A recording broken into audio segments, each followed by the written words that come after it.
Today I'll show you how to prepare this paint for designing a phone case.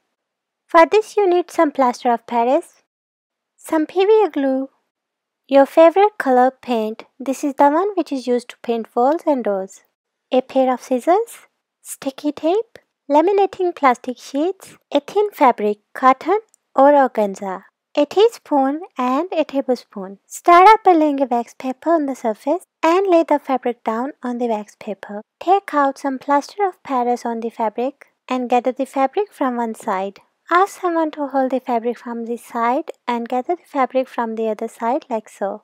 By holding it tight with your other hand, sieve the plaster of Paris. Like this. This much is more than enough. Gather the plaster of Paris and keep aside. Now take another sheet of wax paper and lie down a laminating sheet on it. But before moving on, let's make a cone. You need about 3 or 4 pieces of sticky tape for this. Now an A4 size plastic sheet cut in half. And with one half make a cone and use those sticky tape pieces to secure it. Don't forget to secure the tip. The cone is ready. Let's come back to the plastic sheet. Take PVA glue, measure 1 tablespoon and pour in the middle of the plastic sheet. This way, measure 3 tablespoons PVA glue and pour on this laminating sheet. It is done, put the spoon aside. Now take the sieve plaster of Paris, measure about half teaspoon of it and add into the PVA glue. This is to make the paint thicker. Next, open the tin of paint. First mix it well and then add 1.5 teaspoon of it in your mixture. Here goes the 1 teaspoonful. Take the other spoon's help if you need. And now half a teaspoon. There you go. Replace the lid and make sure you're not putting the spoon directly on your work surface. Now start mixing all of these 3 elements. Try not to spread it too much, just stay in limited area while mixing. And keep gathering it while making this compound. When it's nicely mixed, with the help of the spoon, gather it in the middle, like this. Now put the spoon aside and let's cut some pieces of sticky tape. I have cut 3. Before moving on, wear the disposable gloves. And then gather this sheet from all 4 sides, like so.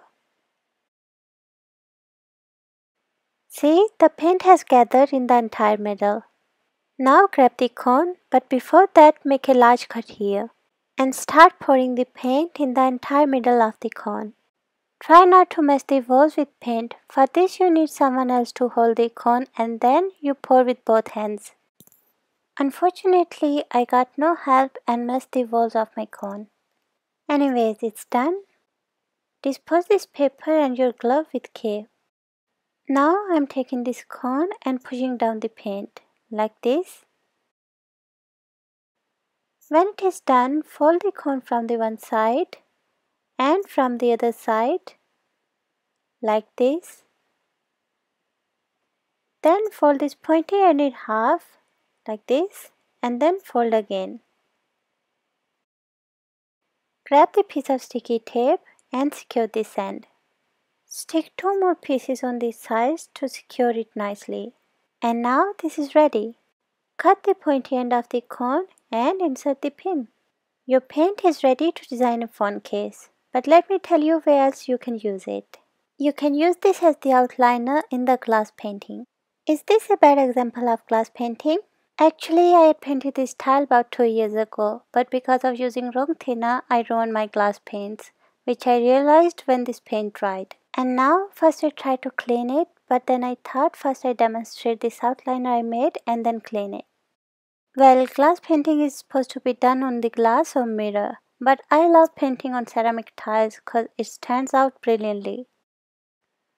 If you want to make a glass painting outliner, the procedure is same. Just you need to do is add some extra plaster of Paris to make it thicker.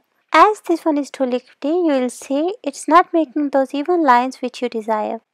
This is because it's too runny as an outliner, so you can't hold it up on some distance. But it would be perfectly fine if you add some extra plaster of Paris. Let me show you how the glass painting outliner works actually.